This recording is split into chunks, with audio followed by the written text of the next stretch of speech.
Another day mga kamanok, ano nga ba ang pinagkaiba ng inbreeding at line breeding? So bago tayo dumako sa ating topic ngayon ay mag-shoutout muna tayo.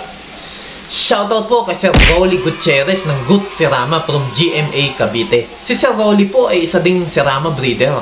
Magaganda din po ang hawak niyang linyada. Sa mga gusto po mag-alaga ng Sirama na kalapit bayan ni Sir Rolly ay pwede niyo po siyang i-PM.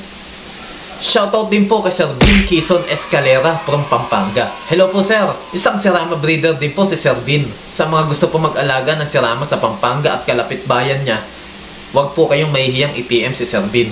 Shoutout din po kay Sir John Albert Duena. Hello po sir, si Sir ay newbie sa pagsasarama. Isa yan sa solid follower natin. Salamat po sa laging pagsuporta sa aking mga videos. Happy breeding din po. Shoutout din po kay Sir Yodix Calb. Hello po sir, isa si Sir sa solid follower natin. Nagsesarama din po si Sir Yodix. Sa mga gusto mag-alaga na Sirama ay pwede nyo po siyang i-PM. At shoutout din po kay Sir Jesse A. Jimenez from Santa Rita, Pampanga. Hello po sir. Sa mga gusto po mag-alaga na Sirama, pwede nyo po siyang i-PM si Sir Jesse. Madami po siyang pang-out na Sirama. At sa mga hindi pa po na siya shoutout ay uunti-untiin ko po kayo sa mga susunod kong videos. Maraming salamat po. Okay po. Kapag naririnig natin ang inbreeding at line breeding ay iisipin mo ay pareha sila. Pero hindi po. Unahin natin ang inbreeding. Ang inbreeding ay ang pairing ng magkalapit na magkamag-anak.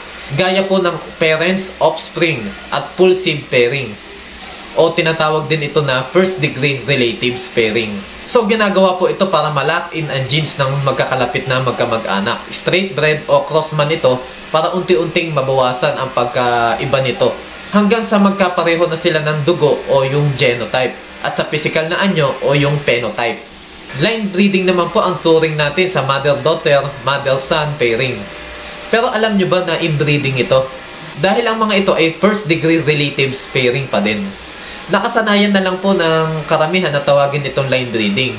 Ang pakay ng line breeding ay mapataas ang porsyento ng dugo ng isang mahalagang material sa kanyang angkan.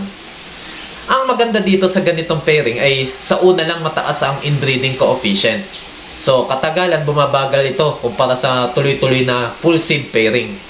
So ano ba ang line breeding?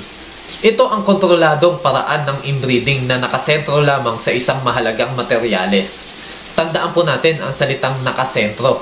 At ang layunin ng line breeding ay siguraduhin may impluensya ang mahalagang material sa mga kaangkan niya.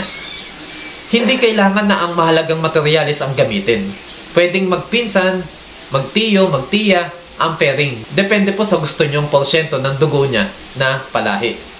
Sa madaling salita po, ang line breeding ay ginagawa para maiwasan masyado ang pairing ng magkalapit na magkamag-anak.